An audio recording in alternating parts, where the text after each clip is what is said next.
best player in the game, it feels like, is almost week to week. That, 2 weeks ago it was the Greek Freak. Steph Curry had a run as well in the Portland series.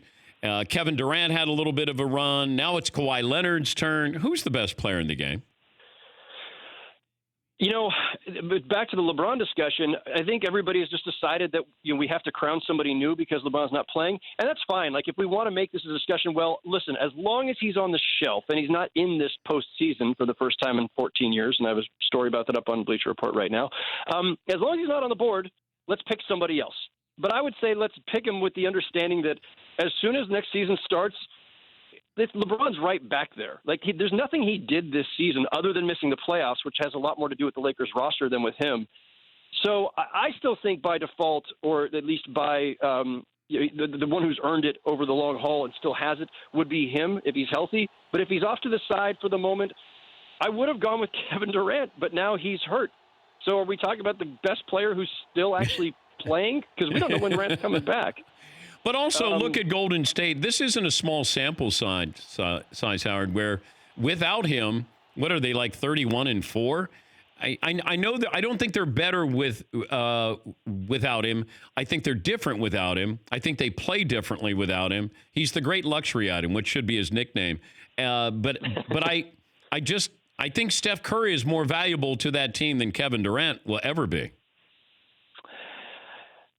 It's complicated, right? Because they won a championship before Durant got there. They lost a championship before Durant got there. He's been the Finals MVP the last 2 years and absolutely was the right choice both years and earned it. And I'm not sure that they win those 2 championships without him. And, look, it's his skill set and his uniqueness. It was so. They went out and got it for a reason. And the reason was when they lost to the Cavs in the finals. There are all kinds of caveats we can place on that series. But the bottom line was they didn't have anybody who could just manufacture out of thin air the way that LeBron and Kyrie could for the Cavaliers. And getting Kevin Durant meant they had somebody that when all else fails, when their beautiful offense breaks down, when all the ball and player movement breaks down, if someone just got to pull something out of their you-know-where, Kevin Durant can do that in a way that nobody they had could.